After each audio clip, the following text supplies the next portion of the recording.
नमस्कार, स्वागत है आपका इंडिया न्यूज़ इन खबर में और मैं हूं मनोज कुमार। लव जिहाद शब्द कोई नया नहीं है, रह रह करके इस तरह के मामले देखने सुनने को मिल जाते हैं। भारत में काफ़ी इस पे हो हंगामा भी होता है, लेकिन लव जिहाद का तार अब पड़ोसी मुल्क पाकिस्तान से जुड़ने लगा है। दरअसल पाकिस्तान के युवक भारत की भोली भाली लड़कियों को लव जिहाद में फंसाने लगे हैं और गुमराह करने लगे हैं। इस तरह का एक मामला देखने को मिला है मेरठ में। मेरठ का जो कंकड़ खेड़ा थाना क्षेत्र है, वहाँ पे प्रेम गुप्ता नाम के एक व्यवसायी ने एक रिपोर्ट दर्ज कराई है और जिसमें आरोप लगाया है कि उनकी लड़की को पिछले 8 नवंबर को पाकिस्तान का एक युवक अपने प्रेम जाल में फंसाकर लव जिहाद की खातिर उसे अपने साथ वो ले गया। जो जानकारी मिली है उसके मुताबिक उनका ये कहना है कि वो उसे लेकर दुबई चला गया।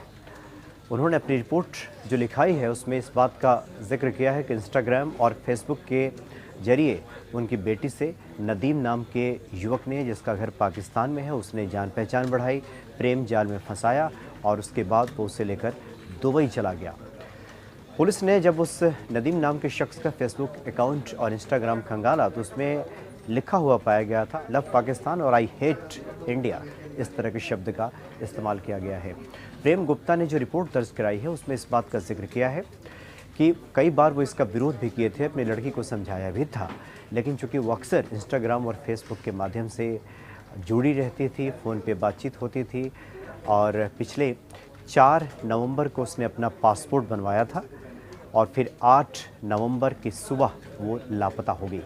और पुलिस में जब रिपोर्ट दर्ज कराई गई और जो वहाँ के स्थानीय सांसद हैं उनके सहयोग से विदेश मंत्रालय PMO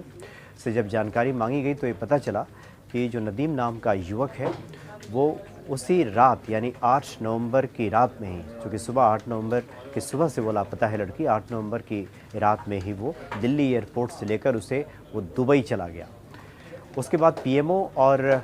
जो भारतीय दूतावास से संपर्क किया गया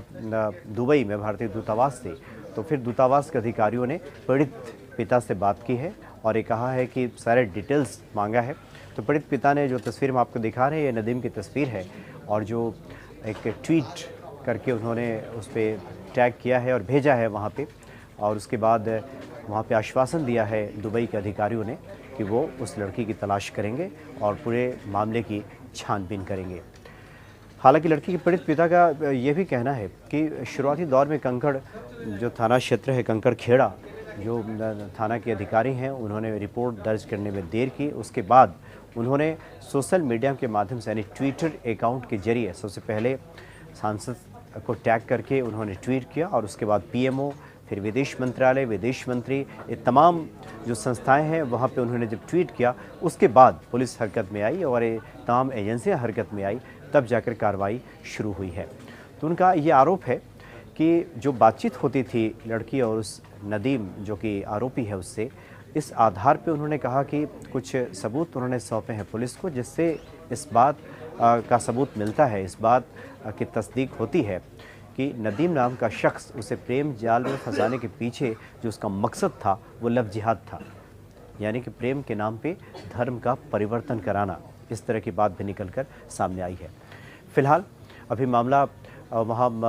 दुबई में भारतीय दूतावास के अधिकारियों के पास है और वहाँ के अधिकारियों की मिली भगत से उस लड़की और लड़के को ढूंढने की कोशिश हो रही है। उसके बाद जो भी अपडेट होगा हम लेकर आपके सामने उपस्थित होंगे। फिलहाल इतना ही, नमस्कार। इन खबर चैनल को सब्सक्राइब करें और बेल आइकन दबाना ना भूलें।